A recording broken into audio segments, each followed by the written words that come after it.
Hello, everyone. How are you doing? Welcome to Facts and Two Cents. This is Petal. I hope you guys have had a great weekend and you are looking forward to this week. I know lots been going on, though not with our faves, really. They have been pretty quiet. Last week we saw Harry in Texas, and we haven't seen Meghan at all. She has been quiet since New York. And so hey, as long as they're under their tree in Montecito doing whatever they're doing, I'm happy. I'm really, I'm willing to wait until they're ready to let us see them again. So there you go. So whatever they're doing in Montecito, I wish them well. Lots of love and rest, and peace, and all of that wonderful things. That we all wish and pray for them. So I'm happy that they are there doing that. And so, but anyways, welcome, welcome, welcome. As you know, we are a channel that supports our faves. Those two on the screen right now, those are our faves. We are biased. We are petty. We get very petty if you come after them. So there you go. So don't go after our faves, or we'll come after you. But anyway, so we support our faves and we support everyone around them. Baby Lily, Prince Archie, well, Princess Lily, really, and Prince Archie, Mama Doria and Poola Guy, the chickens, all of them, Mama Mia, all of them, we support all of them. And so all of us here at Sussex Squad just have a great time just following and supporting and just enjoying whatever they share with us. So that's who we are. That's what we're about. But I love these two pictures. I mean, I think I shared the one on the right last week, I think. But I just love them. I don't even know what engagement that was. It's somewhere in the UK. I wasn't paying attention a lot of those before the baby shower. So baby Archie, well, when he was baby, before he was born, baby shower. So I don't know a lot of those engagement things. I don't know where they are, and I haven't gone to check. But of course, we know the one on the left is from in September in Dusseldorf, and Harry and Meghan. Meghan went to join Harry there for the Invictus Games. That was just a couple of months, last month in Dusseldorf. So very, very, very, exciting, and I love those. I just absolutely love those. I have some pictures that were shared with me by an anonymous source who generously shared it with me, and so I'm looking forward to making a video and just reminiscing about Dusseldorf.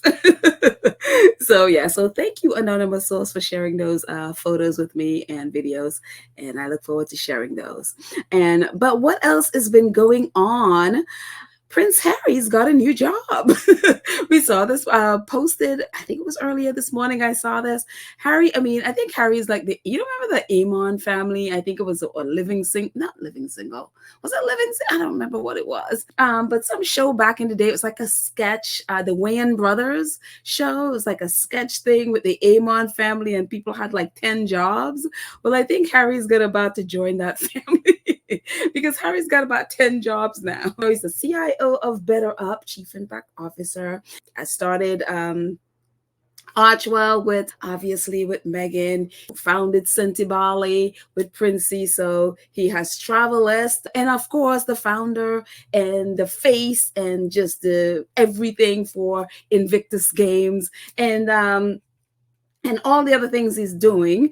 And then he was also president of Africa Parks. And we saw him last year doing an event with Africa Parks where the Africa Parks hosted a bunch of U.S. senators, and representatives and also I guess philanthropists and environmentalists and all that stuff, whoever they were.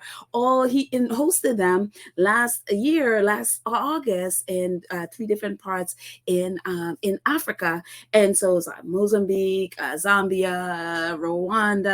And so we saw them hosted. So Harry has been doing that. He's been doing it since 2016. And now they have promoted him. So now Harry does not, I think he got the president when he was president of Africa Parks as part of the royal family. I guess that's something he got, how when you're a royal, you just have, they just give you titles. Now Harry could be like, you know what, you could keep that. I don't need that president anymore. Now I'm elevated. Now I'm a board member of African Parks. And so it's very exciting. He's very much, been doing a lot of work with them. And so congratulations to Harry, now a board member of Africa Park, Africa Park Network, South Africa. And so this is what the Africa Parks wrote. It says, Prince Harry, Duke of Sussex, is a humanitarian, military veteran, mental wellness advocate, and environmentalist. The Duke has dedicated his life's work to advancing causes he's passionate about. And that brings about permanent change for people and places. For over 2 decades, he has taken a deep personal interest in frontline conservation projects across Africa that work to protect the region's national resources and wildlife for the benefit of the local communities, which is very important because a lot of those conservation things are about bringing in wealthy people, and the local community have no benefit. They basically, are cut off from the richness, and whether it's the water supply, whatever. Their animals can't have access to it, but these conservation group that's supposed to be, protecting parks, but they're actually just basically doing like a safari for their rich friends to come, and they make money off of it to the detriment of the community around it. So I love this about African Parks. It says for the benefit of the local community. So people in the environment and around the parks can benefit from it, whether it's jobs or housing or whatever it is. It says in July 2016, Prince Harry first joined Africa Parks in Malawi, where he served as part of the expert team that helped implement the first phase of 500 Elephant Project, one of the largest and most significant elephant translocation in conservation history. Over the years, Prince Harry has remained closely involved in supporting the organization's mission of protecting Africa's national parks for its people and advancing wildlife conservation in Africa and around the world. Most recently, in August 2022, what I was just talking about, Prince Harry hosted a group of U.S. officials, conservationists, and philanthropists as they toured the protected wildlife and nature preserves under African Parks Management in Zambia, Mozambique, and Rwanda. Of course, we saw those pictures. In 2023, after serving 6 years as president, this year, he was elevated. Yes, he was elevated to an officially appointed member of the board, the governing body of the organization. The Prince Harry resides in California with his wife Meghan and 2 children, Prince Archie and Princess Lilibet. And so I love that. He has been elevated. He has been officially appointed. No longer does he have to rely on, the royal family's appointment of president. He is now an official board member appointed there by Africa Parks. So kudos to Prince Harry on his 10 jobs. So it's like, when do you have time? So kudos to him. Very excited for Prince Harry. I mean, the work this man does is amazing. Both him and Meghan, absolutely amazing. So very excited for Prince Harry's new job. And this is really exciting. We heard a little bit about this last year because I think the Sussexes posted it on their website, and it's UN Women Geneva. I was like, oh, very exciting. UN Women Geneva posted, it says, men say they are doing and want to do more unpaid care and domestic work, but barriers to equal sharing, structural, norm-based, individual, and financial remain. And so a little bit about this is the Equimundo group in California that Harry and Meghan have supported out there.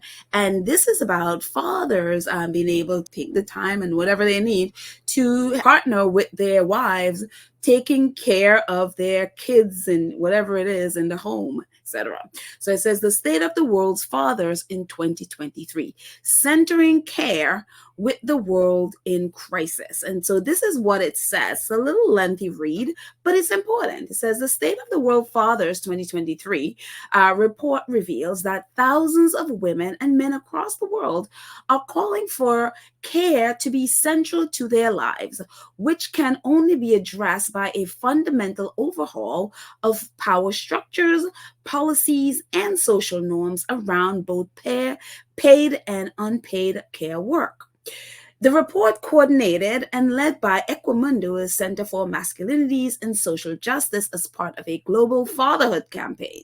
Men Care asserts that these changes are critical in order to advance gender equality, recognizing care as a foundation that holds society together and enables it to function. New research conducted for the report across 17 countries shows that women and men across the world have multiple caregiving responsibilities to children, to elderly, homes, neighbors, friends, and extended families. Men say they are doing and want to do more, but barriers to equal sharing, structural, norm based, individual, and financial remain. Despite many taking on more caring responsibilities during the pandemic and more countries and companies putting in national care plans, including paid parental leave, the data reveals too few workplaces support men care. Too few policies and politicians even consider men's caregiving, and too few boys grow up seeing it exhibited in their own fathers. There is now an urgent need to break the binary and for men and boys to join the unfinished revolution and center care as much as women and girls to achieve care equality. The SOWF 23 report also reveals a number of promising examples of successful care policies and programs around the world and proposes a series of recommendations for urgent structural action following the acronym CARING in English, or CUIDA in Spanish, or SOINAR in French. I don't know. I hope I said that right. Support for this report was generously provided by Generation Foundation, Procter & Gamble, and the Archwell Foundation.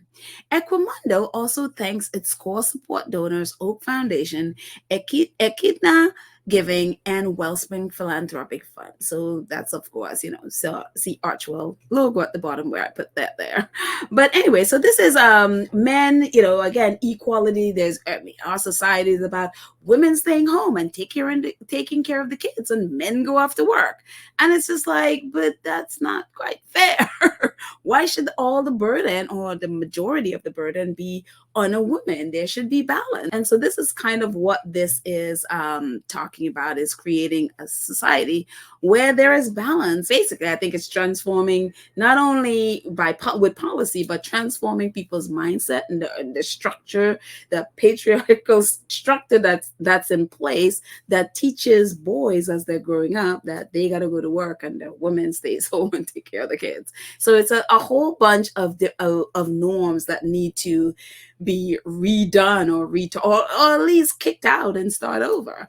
So we'll see how this goes. I think it's great.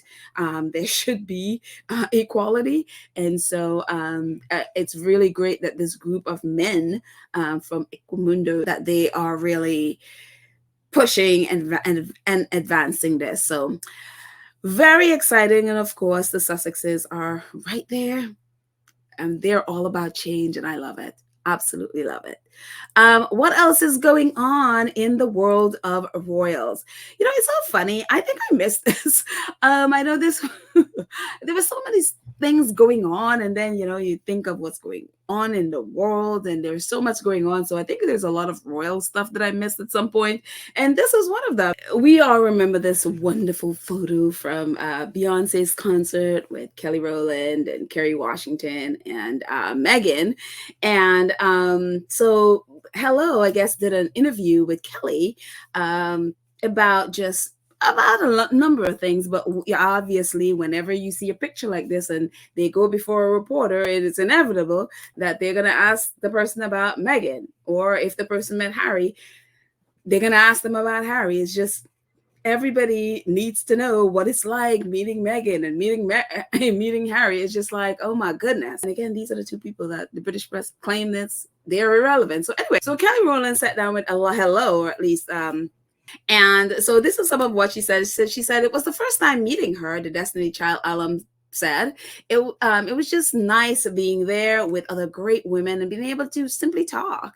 It turns out Kelly and Meghan, both 42, and Kerry, 46, have more in common than love of Beyonce. All three women have been spent considerable amount of time in the public eye and are married moms of two young children. I don't know what people expect to see or know, but she just felt very cool and very down to earth, and she was very warm, motivated, motivation singer enthused.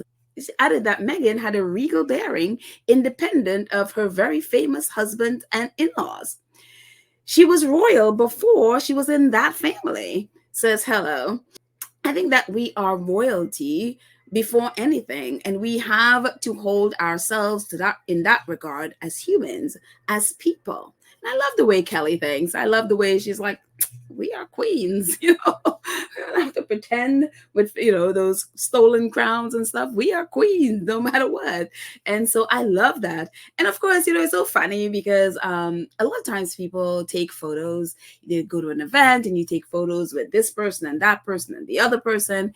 And all the time, I'm sure you don't remember all the people that you've taken a photo with. So the photo on the right is Kelly and Meghan and some dude in the middle. I don't even know who that dude is. If you notice, she says it was the first time meeting her. And then, of course, you see the photo on the left there with Meghan and Kelly and the dude. In 2014, I think that either 2012 or 2014, I think it was 2014, that photo was taken.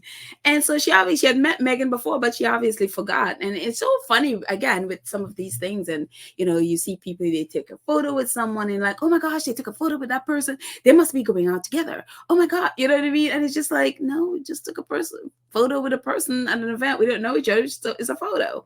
And so that's one of the things too, is like, can be like, you know, not judging photos or people's relationships based on a photo.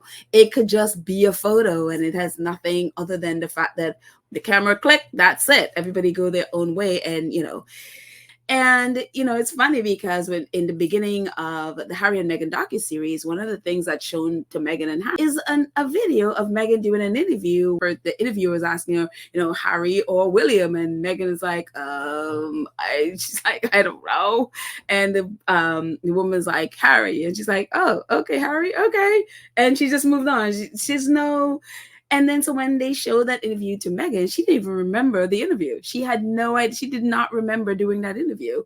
And so, and I think the interview was done in like 2015 or 2016, very close to when she actually met Harry. And so she didn't remember it.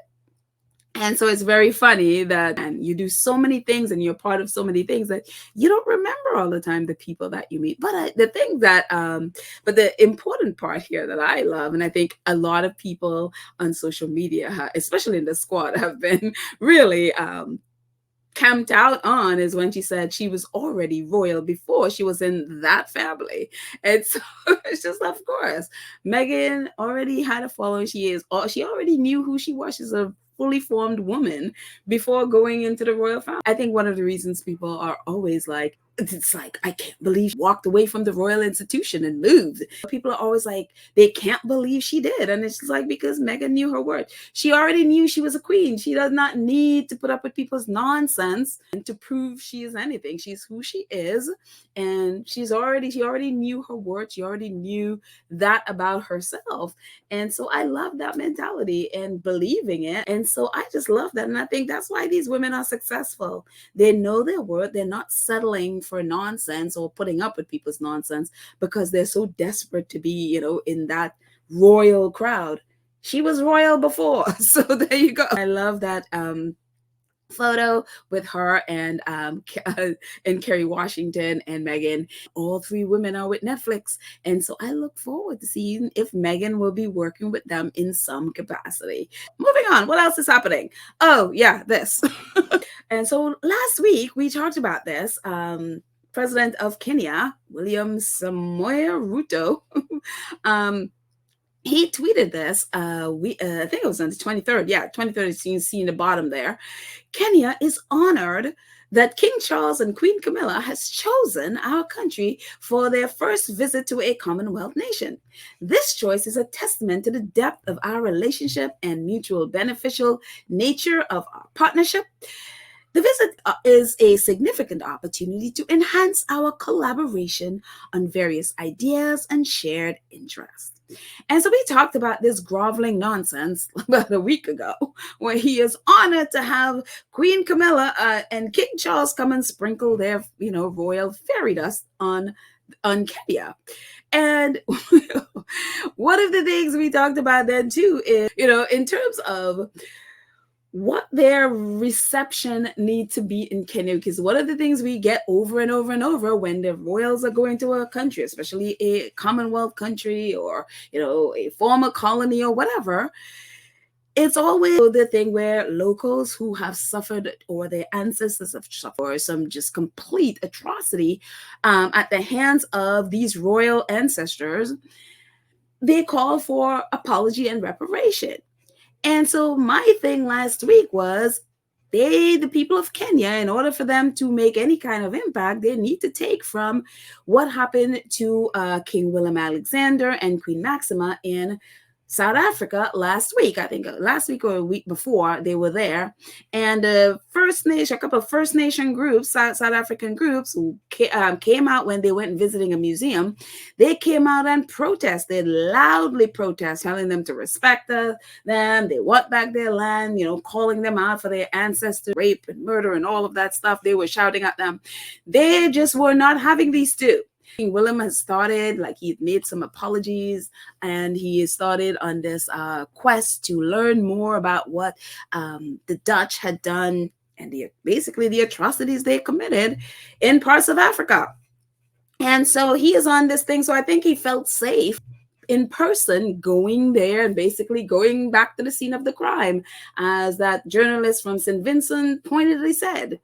Don't allow these people, do not welcome them into your home or your land. Do not smile with them. Do not shake their hands. And if they come into your country, they need to know that every step they make on your soil is a crime scene created by their ancestors. He was very clear on what needs to happen in these countries for these people to have any kind of respect, think of apologizing, whatever, is say no. And my thing to them was, unless the people of Kenya was going to come out and protest and come out and do what the First Nation in South Africa did, all of this letters and we want apology letters and all that stuff is a waste of time. It's an exercise in futility.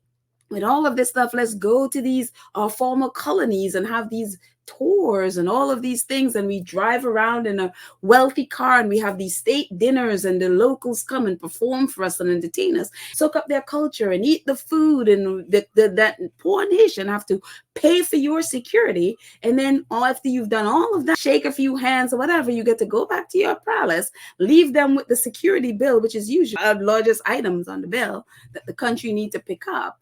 And it's just like, you need to say no. Unless these people are coming to your country to apologize, pay reparations for what their ancestors have done, you need to say no. You could come as a tourist, fine. Everybody could come as a tourist and pay your way. But these ridiculous tours need to end. Because these people, one, they don't take you seriously. Two, they don't respect you. And three, they're just treating you as a prop for their photo ops. This is what this is about. It's always been, especially the British royal family, is what they're about. So nations need to stop and just say no.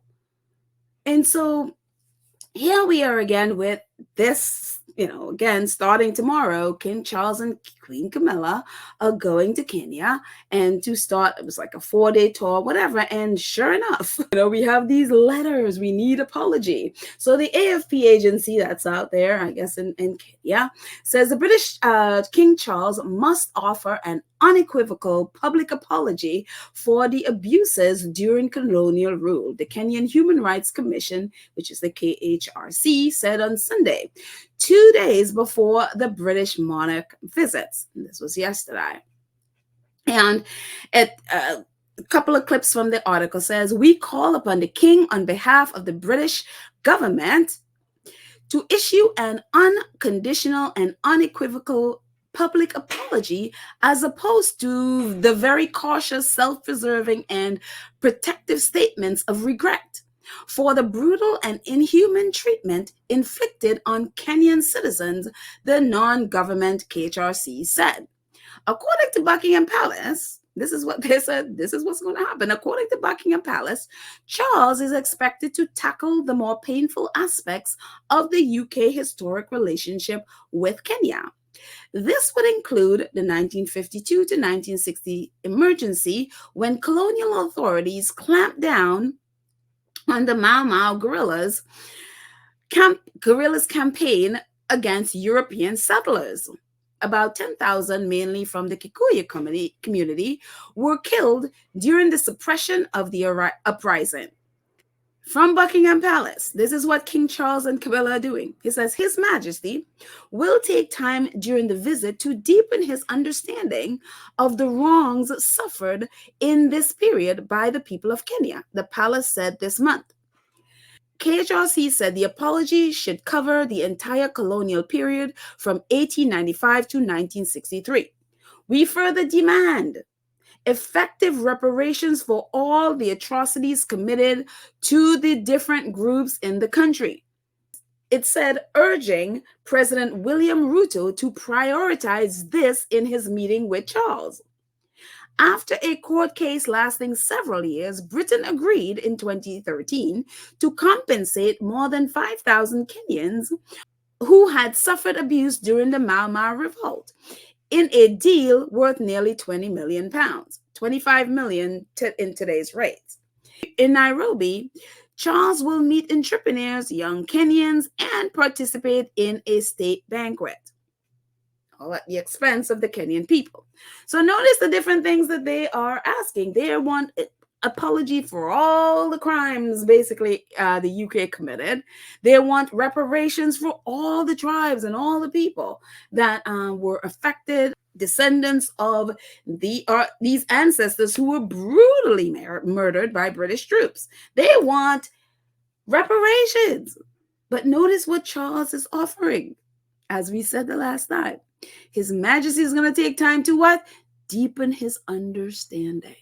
He's going to meet people. He's going to acknowledge that, yes, this happened. He's going to deepen his understanding. He's going to meet more people, participate with entrepreneurs and all of that stuff, and the state banquet, again, at the expense of the Kenyan people. He's going to do all that. There is nowhere in Charles or Buckingham Palace statements that says anything about an apology and about reparations. Y'all need to listen when Buckingham Palace speak about what they're going to be doing, because they have been doing this for how many years now?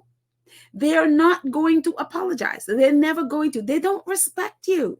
You're not human to them. And I don't understand, after all of the tours that these people have done, most recently, the shameless, offensive one in the Caribbean, that the people of Kenya don't seem to understand this. They're not apologizing to you. That's not why they're there. Their general, whatever, literally said that. He came out, he was specifically asked by a radio, I guess it's a radio host in Kenya, about apology. He said no, because that, there's not going to be an apology. He literally said that. So for me, as I said the last time, all of these calls for reparations and all that stuff, it is fruitless unless you, the people, demand it. Unless you, the people, show up at every place these people go with your protest sign and you just let them have it. Like, you just let them know what you think. You just protest. You protest the government. They're saying, they're impressing on President William Ruto to prioritize the apology and the reparations. Hello. This is the man that literally tweeted his honor. What an honor it is to have the royals choose Kenya to come and sprinkle their magic dust. This is not somebody who is going to impress any of this unjust. He is not going to bring this up at all. Most likely he's going to be like the grinning, President Ramaphosa from South Africa. We remember him when he went to Buckingham Palace. He was put in a bus to go to the Queen's funeral. And then a month later, because I'm sure King Charles needed something from him, whatever he gave to Charles, he was back in the UK, now treated to this state visit with flags on the street and all that nonsense. And all of a sudden you see a picture of him grinning with Charles. Meanwhile, Charles and the royal family still has their stolen jewels there. Never brought it up. And I think this is the same thing that's going to happen here. So I just think that for me, this is like a way. It's like, look, unless you're willing to go out there and protest, unless you're willing to really do something, I mean, gosh, imitate the people from the First Nation from South Africa. That is the least you could do. If you want to be heard, or if you want to make some kind of an impression, one, he should not be in your country unless they're willing to apologize and make restitution. That should be the condition. They shouldn't be in there in the first place. But since that they're going to be there, your option is get out there and protest. Get out there, deny them the photo op that they're looking for. Don't entertain them. Withdraw any like entertainment, all of that stuff that they're gonna have, the dancing and all that stuff that is involved in royal visits that they always have to show like we're higher than you and we're here to be entertained by you. Deny all that. Take it away. Don't go there dancing and singing for them. Don't do it. Putting out these things is, again, it's an exercise in futility. And one of the people, and this is a case in point, one of the people that has really been hoping and been trying to get a meeting with, British officials and or the prince because of atrocities done to her family by the British soldiers that are there. It's very tragic, this story. But this is, again, let's just read it. King Charles must meet us in Kenya, urges Agnes Wanjiru's family. My aunt was murdered by British Crown forces. Their commander-in-chief cannot let his men get away with it, writes Esther Njoki, exclusively for Declassified. And here's a little bit about it. It says, with King Charles due to visit Kenya, I am extending a heartfelt invitation for him to meet my family. My aunt Agnes Wanjiru was murdered by British troops 11 years ago near their barracks in Nanyuki. I hope I'm saying those names right. I'm not sure. She left behind Stacy, her 5-month-old baby. There is a belief in many parts of the world that innocent blood cries out loudly from the ground. It may be the case for Agnes. Her daughter is at the age now where she is beginning to ask questions about what happened to her mother. It pains me to tell Stacy that justice for Agnes has not yet prevailed. There has been a massive cover-up, starting from the moment her body was dumped in a hotel septic tank. Although an inquest found my aunt was murdered by one or more British soldiers, the coroner warned ominously. It is possible that even after stating a decision in this opinion, no action may be taken by any of those charged with doing so. If that be the case, then those who know the fate that befell Agnes on the night of March 31st, 2012, shall be in the hound of heaven. And a little bit more about the article. It says, British officials don't seem to care. Jane Marriott, OBE, Britain's last High Commissioner to Nairobi, never came to see us. Defense Minister James Heapy told the media that he would meet our family in Kenya, but did not follow through. That was so unfortunate because we were eager to meet him. It feels like they are playing games with us, even though we are not asking for special treatment. This September, a British soldier on exercise in Canada was charged with murdering a local man in downtown Toronto. British soldiers have continued their brutality. And so 12 years ago, as you can see, Esther's aunt was brutally murdered by a soldier, and still no justice. And they have been, as she says, the British officials don't seem to care. And that is the point. They don't care. They have never cared.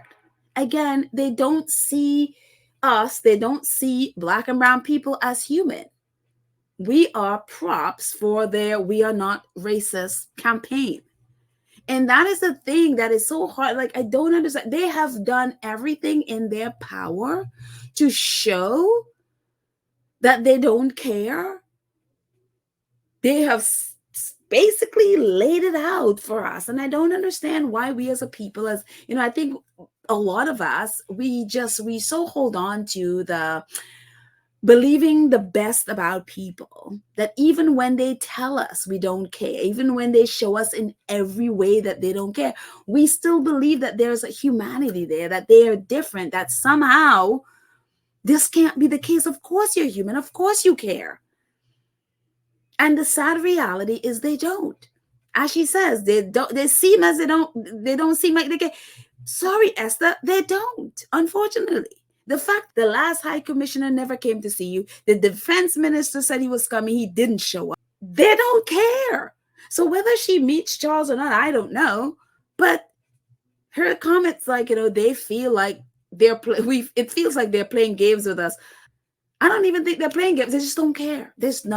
Interested in they're not interested in justice. They're not interested in justice for you. And they certainly are not going to get their soldier, or a British soldier, they're not going to be held accountable to this at all. Because again, your aunt was not a person to them. And that is the brutal fact. And so her thing was, I am extending a heartfelt invitation to meet my family. Why?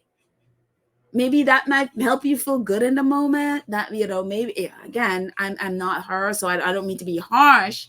And maybe that'll make them feel like, okay, maybe they care if they come. But the fact is, your family was brutally murdered you should not be asking them. You should not be basically begging them to come and meet your family. They should be at your doorstep begging for forgiveness. They should be at your doorstep with justice for your family. They're the ones that committed the crime. Why are you begging them to have a heart? Why are you begging them to come to your house and meet your family? For what? The minute that you have to beg them, it means that they don't care.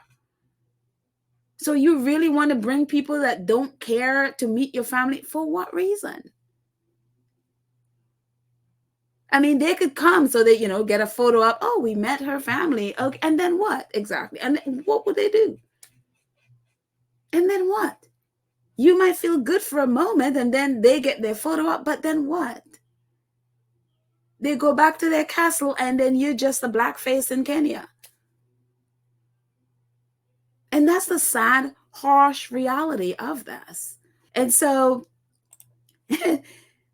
to drive that point home even more, Phil Miller, a reporter from Declassified, as you can see in the bottom there, tweeted this today. Ahead of King Charles's visit, police in Kenya have banned a press conference on abuses by British Army that was due to be held today, according to organizers. So today they were going to have this press conference, and that's the press release at the bottom there.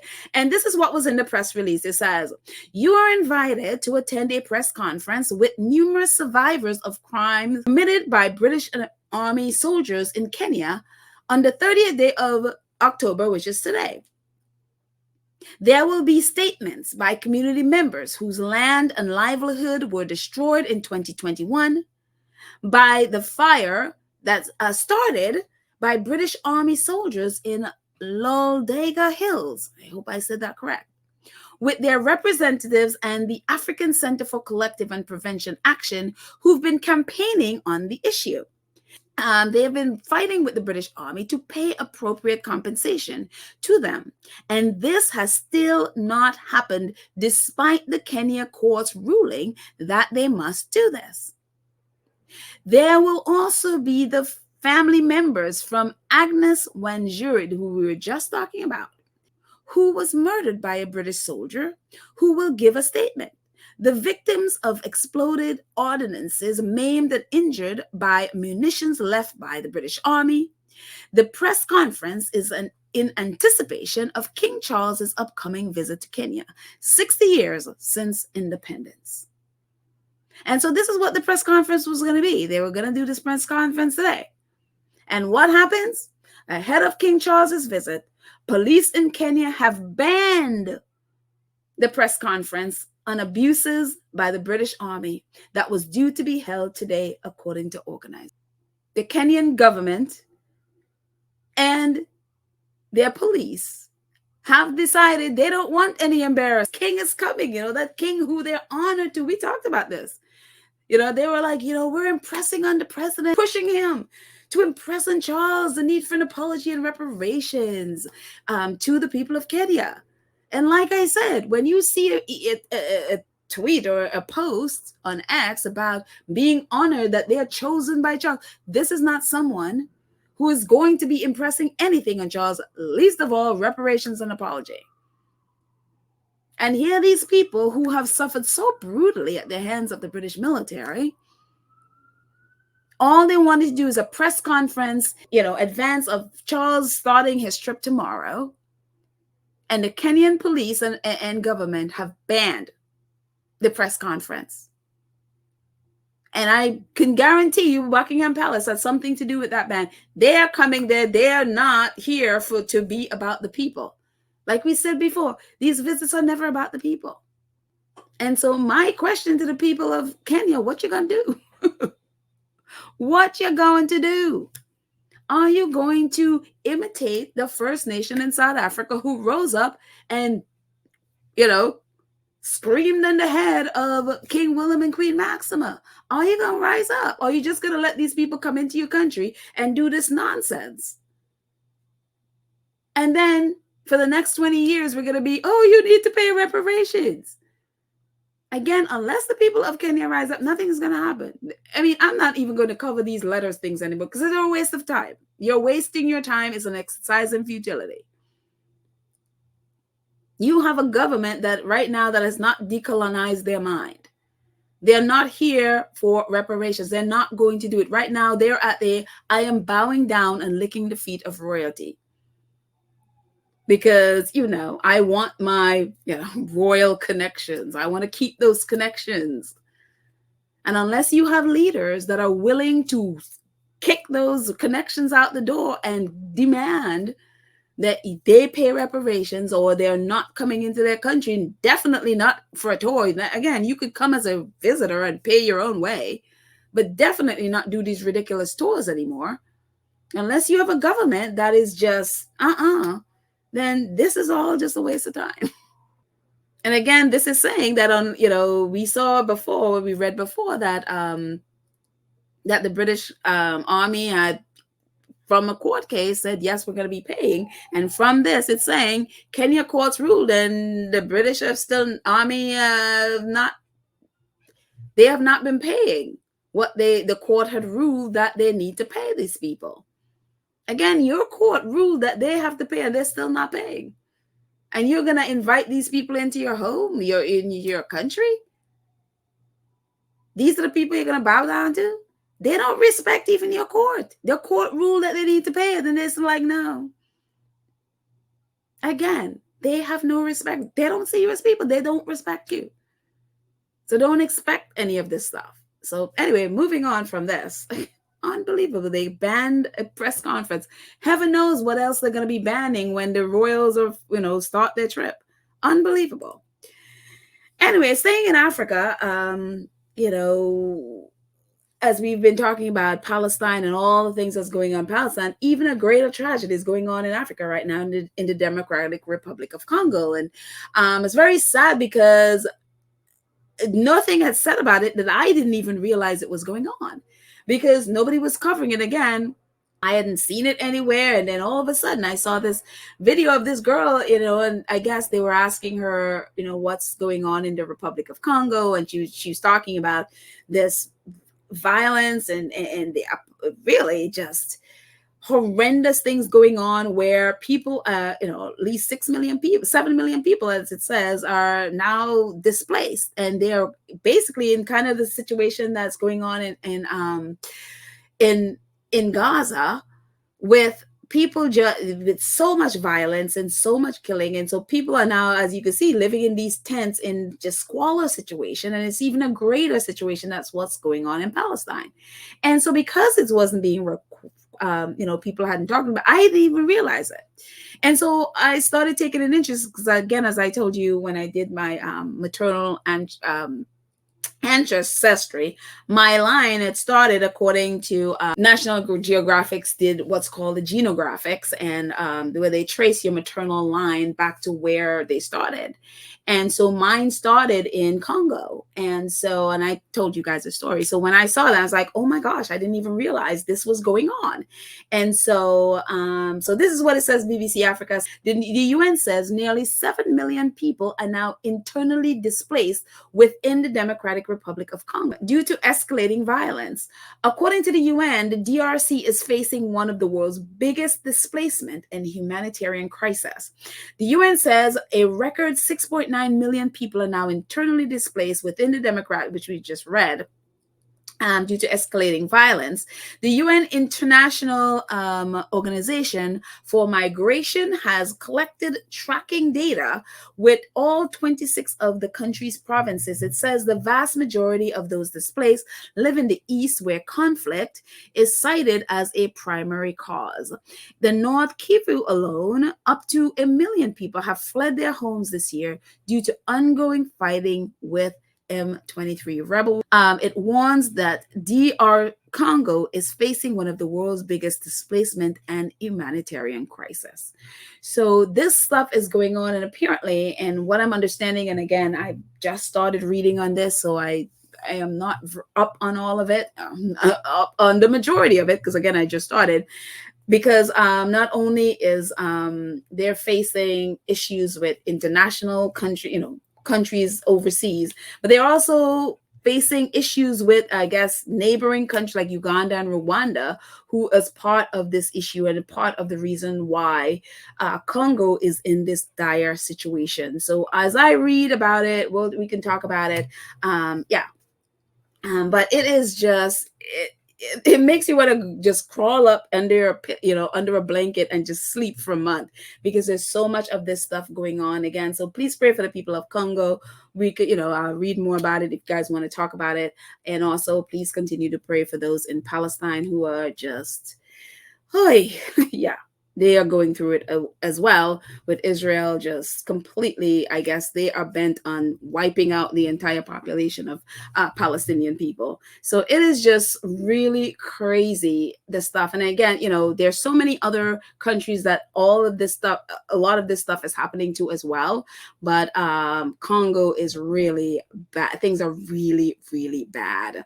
And one of the things the girl said, and they asked her about it, she says, well, at least people are talking about the Palestinians. Nobody is talking about what's going on in Congo, and that's the thing. And so the more we talk about it, then maybe the international community can rise up and be like, okay, there is Palestine, but can we look at Congo? This is 6 million people that's displaced right now. So a huge humanitarian crisis going on there right now. So anyways, moving on to other stuff. Yes. We talked about these people the last time. I think it was a few episodes back. Kate Middleton and her family and their mess, and people who are in their community, Buckleberry or whatever it's called, who are very, very upset because of Party Pieces going under, basically bankrupt, and them not paying creditors, people that, credited them stuff for their store, for their business, and then the business goes bust. And now Carol, who promised them that they were going to pay that back, and all of a sudden these people are not getting their money. Obviously they sold Party Pieces.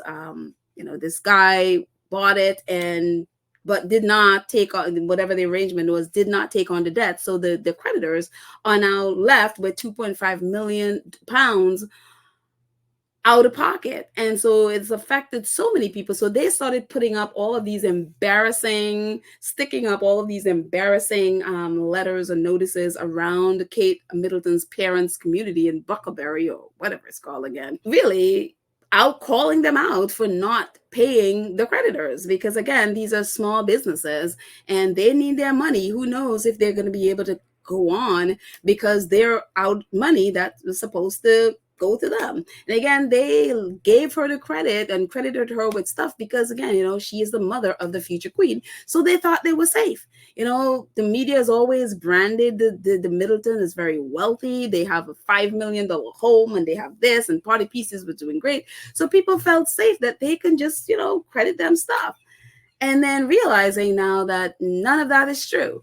And so we talked about the last time where someone put up all of these stuck these laminated poster things on trees around their home, really embarrassing them and outing them for being grifters and not paying their debt and being deadbeats and not paying it. And so then that was taken down, and then this was posted. So this person claiming that she worked, I guess, for one of the companies that is not paid. And she claimed that because of that and the cost of living, because that folded and because of what the Middletons did to the companies, she basically lost her job and can't find a job. And so now she has to her only work that she could get is on OnlyFans. And apparently OnlyFans, what I understand with OnlyFans, is like a porn site or something online. I think it's legal, and a lot of people apparently do it. And so this person posted these posters all around, her OnlyFans account and all of that stuff there.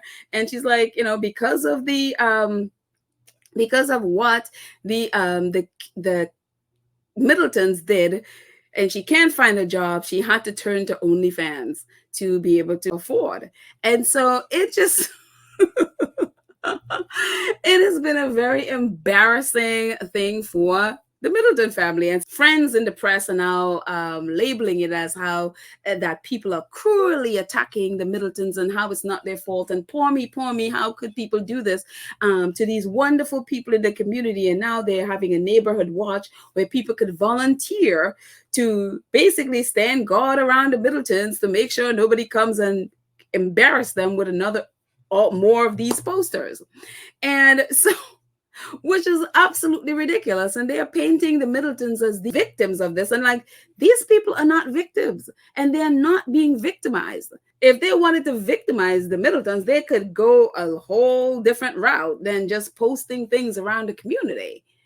They are just calling them out for stiffing people with the bill, like taking people's stuff and not paying while living in a 5 million, at least that's what they claim, £5 million home. Then you need to sell that house and downsize and pay people back. And so that way they can go on with their lives and you can go on with ours. If you had owed me all that money and you're living in high and dry in a $5 million house, £5 million house, with your daughter as the future queen, and knowing that her husband has the duchy and the king has, I would have an issue with that too. So they should be very lucky that this is all these people are doing. And again, they're not victims. So, but their friends in the press are, posting it like they are these victims by these horrible people who are calling them out for not paying up their bill. And so that's how the royal friendly tabloid is framing all this. And so this guy who purchased Party Pieces, James somebody or the other, I'm like, this is I forgot what his name is. I forgot to even look. But anyway, this is the guy at the bottom there that purchased Party Pieces, and apparently he's some kind of celebrity guy doing something. I don't know. Anyway, it wasn't all that interesting to look. Anyway, so he did an interview last week where he was moaning, "Oh, Carol, they're really good people. It was not her fault, whatever." And so I guess they pulled him out again to do another interview because maybe that didn't convince people that, that Carol Middleton shouldn't be out there. She should be out there paying up. So they pulled him out again to do another interview, or maybe he's just looking for attention, something or the other. But anyway, he did this interview with The Sun. And although I hate the British tabloids, that's the only place he did it. So here we go. It says, so this is what this James person is saying. She says she sold half of the company to investors. A new team came in and she stepped away from the business. James says that even though Party Pieces struggled during the pandemic, it was still in a healthy position when Carol stepped away, but believes, however, well-intended, that the new management team overstretched and spent too much money. In November last year, they asked Carol to come back in, and she tried to steady the ship. She was a lifeboat and a force of personality, but it was too late. In my view, all she was guilty of is trying to retire. Poor Carol. She just needs to retire and be with her little babies. Everyone thinks she came out of it with a big fat check, but quite the opposite is true. She came out of it with nothing. Oh, poor Carol. People expect her and her family to foot the bill. Oh, really? You think? But they haven't got that kind of money people think they have. Oh, shock. They don't. And so this is what he's selling. First of all, he's like, she sold half of the company to investors. Well, how much money did she get? What did she get when she sold that company? How much, when she sold half of the company, as he's claiming, how much money should she get? And what did she do with it? And then they're like, oh, well, party pieces, even though party pieces struggled during the pandemic, it was in a healthy position. I'm sorry, if you have to borrow money, you know, that COVID thing that you can borrow money from, you know, the taxpayers, if they were in a healthy position, you wouldn't have to be borrowing money. And they did that, you know, and again, taxpayers are on the hook for that money that she hasn't paid back. And so it's really, and they were like, oh, but she sold it. She only came back last year. I'm sorry, wasn't it 2 years ago that Carol was in New Jersey from when they launched Party Pieces in New Jersey? She was there with a cardboard cutout of herself launching it. So that's false. She didn't step away. She was in New Jersey here in the US launching Party Pieces that the whole thing fell apart. We all thought it was nonsense, but she was in New York. So no, she didn't step away. So that's false.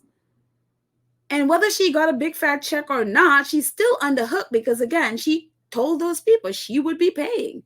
And even while this whole thing was happening, she was still asking them to credit her stuff. And so he's like, well, people expect her and her family to foot the bill. Hello. Who is supposed to foot the bill if it's not her and her family?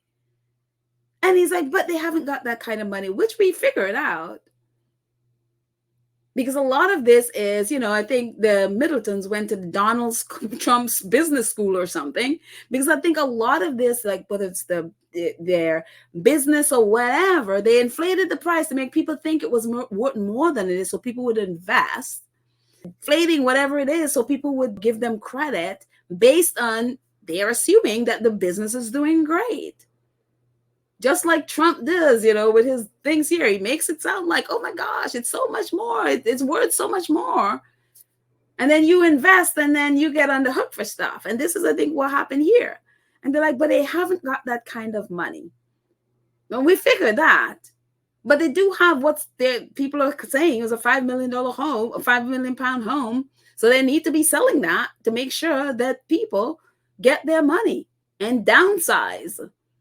But I think they are so into keeping up with the turnip toughs or whatever they're called that I guess they rather suffer the embarrassment and keep their £5 million home. This is craziness. And then painting them like, oh my gosh, I can't believe people would think that, no, Carol is really great. She's having money. She just wanted to retire and be with her grandkids. Oh, how could you expect her to pay money back? Don't you see? You're evil for expecting her to pay it.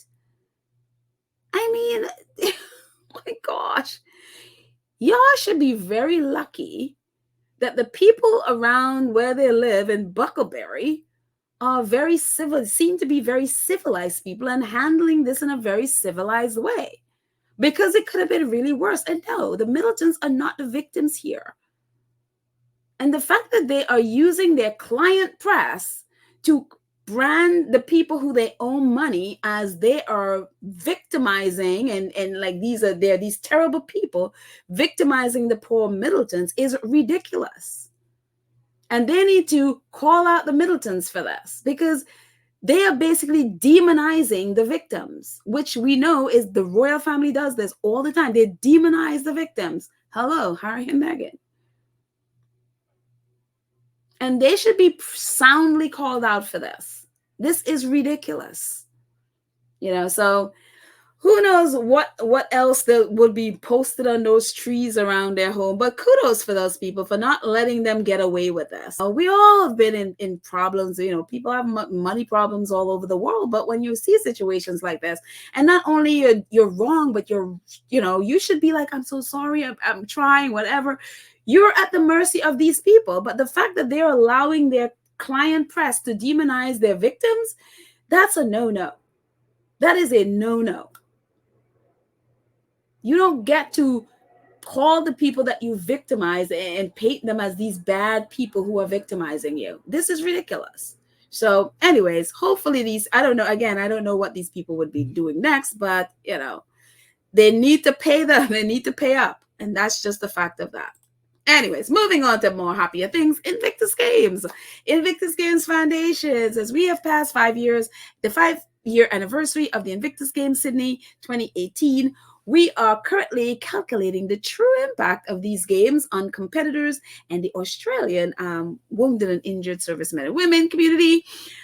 We felt that these games are truly special, and of course it has been. So 5 years since, I remember in Sydney in 2018 with Harry and Meghan there. So that was my kind of introduction really to sort of paying a little bit of attention, but not really, sort of like in and out, like, oh, they're doing fun stuff in Australia.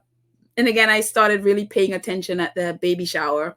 5 years. Wow, that's been a while. So kudos to Sydney Games. And we look forward to the games in Whistler, Vancouver in 2025. So what else is there? Oh my goodness, guys, if you haven't seen Missan's film, The After, please see it. It's doing well. It's a short film. It's only 18 minutes and it's really impacting. A lot of people are getting a lot out of it. So again, this is Missan's first film. Kudos and congratulations to him. I wrote a little review that without giving away anything on it, and he retweeted my review. So it's like, oh, that was nice. So yeah, so definitely it's on Netflix. So definitely a lot of people have been watching. It was trending, I think, the day that it came out or the day after. So it was trending on Netflix. And so definitely give it a watch, and hopefully keep your fingers crossed that it will be nominated for the Academy Award. That would be wonderful for him. So anyways, yeah, kudos and congratulations to Missan Harriman. Yeah. And that's it, guys. Thank you so much to our moderators, Lydia, Trish, Nelly, Karen M, Cookies and Cream, and Black Queen. Thank you so much for all the ways that you support the channel in the chat and, keep our chat safe and wonderful. Thank you. And thank you so much to our 2 Cents crew who support the channel monthly. I appreciate you so much. And all of you in the chat who, donate or get super stickers or super chats and all the ways that you support the channel financially. And those of you who support via PayPal and Cash App, thank you all so much. I very much appreciate it. So that's it. I love you all. Have a fantastic day, and I will catch you later. Yeah.